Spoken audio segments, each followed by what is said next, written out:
said he wasn't worried structurally, but he was worried about his ability to bounce back from being hit. So let's talk about it a little bit. Happy to have Dr. Frank Alberta, shoulder and elbow surgeon at Rothman Orthopaedics. You can learn more about their New Jersey locations at rothmannj.com. And Dr. Alberta, happy Thanksgiving. Thanks for coming on today. How you doing?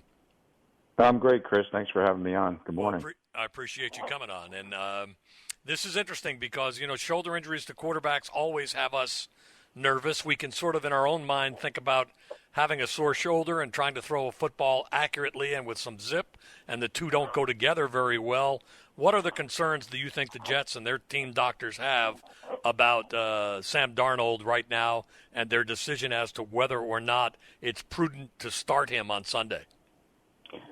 Yeah, so the majority of these injuries, that we see in the AC joint or the acromioclavicular joint at the end of the collarbone are low-grade injuries. So when people have shoulder separations, this is what a shoulder separation is, but the low-grade ones don't have a lot of displacement, so there's not a lot of structural damage. And it is mostly a pain problem in these athletes. So most of the time it's from a quarterback getting dumped on their shoulder, just like Sam did in Denver.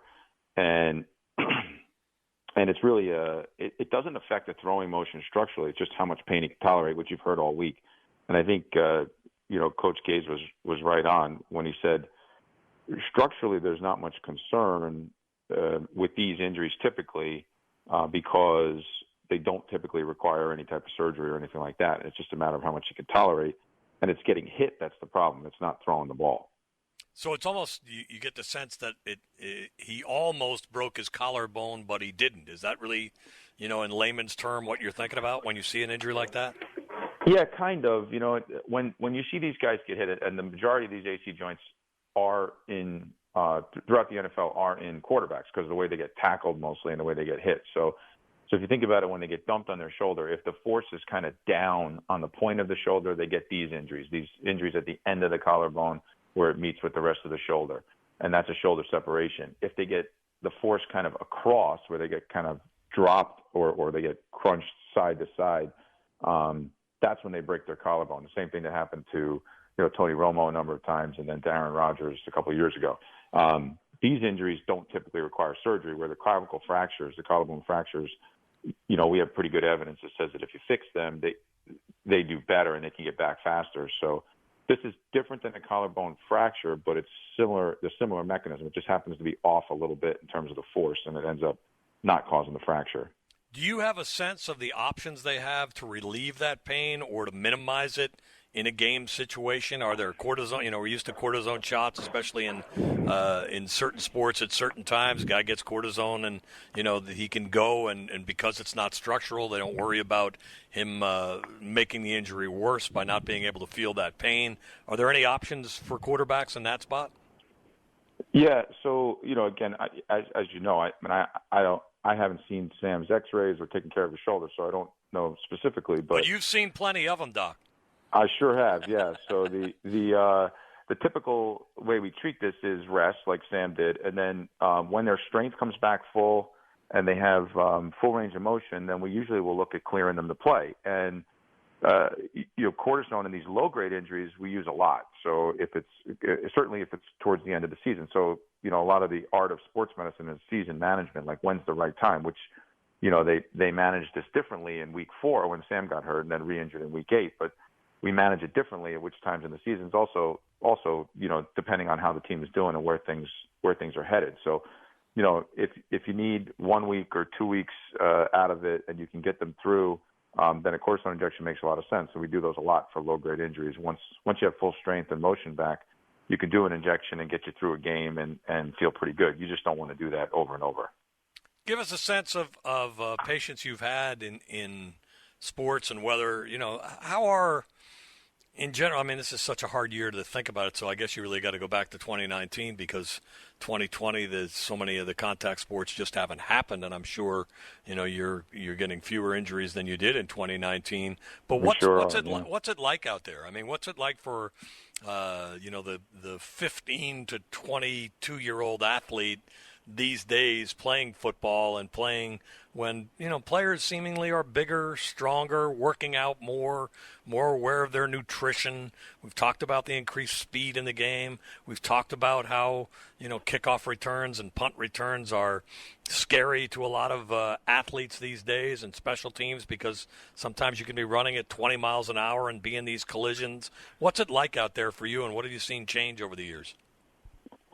Well, I think you hit on a lot of the key points in that, the game is getting faster at every level. These kids are getting bigger at every level, and the injuries and the collisions are more violent. And, putting aside for a minute the whole discussion on concussions and head injuries, that we sort of focused on, when you look at the musculoskeletal injuries that guys like me treat, we are seeing them in much younger kids who are much more specialized in their sport, and it becomes a much more difficult discussion on how you would treat these kids and then manage those injuries.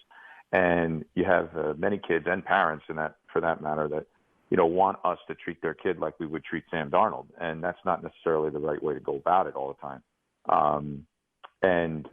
And so it does make it a little bit more challenging for us. And that goes back to what I said about that sort of season management, career management. That's a huge part of sports medicine that makes it different than some of the other weekend warrior type injuries that we treat.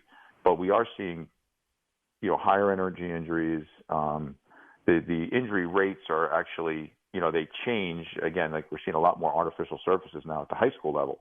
So different lower extremity stuff we're seeing at different rates as well. So the shoulder injuries in specifically, we see a lot more in the throwing sports because, again, kids are way more specialized. But the contact sports stuff, the rates and frequency of those injuries haven't changed, but the severity of them tend to, because the kids are bigger, stronger, faster. Talking to Dr. Frank Alberta from Rothman Orthopaedics. You can learn more about their New Jersey locations at rothmannj.com.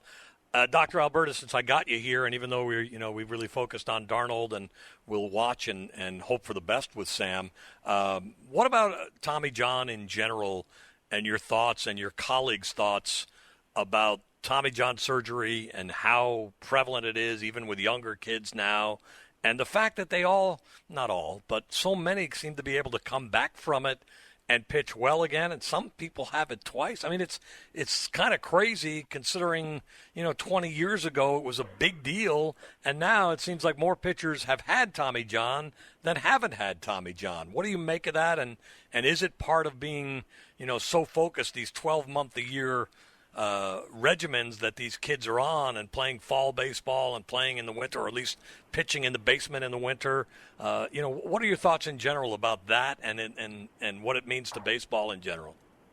Yeah, so your assessment, Chris, is right on in the way, what we're seeing. What we'd love to change, from a shoulder and elbow community standpoint is that, it is still a big deal to have a Tommy John reconstruction, and you don't hear about the non-success stories, and there are plenty of them. Good point. Yeah, that's a good point. We know that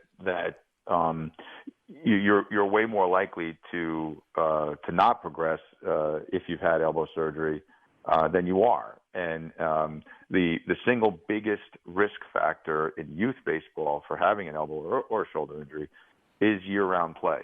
So you hit right on it, and we see that.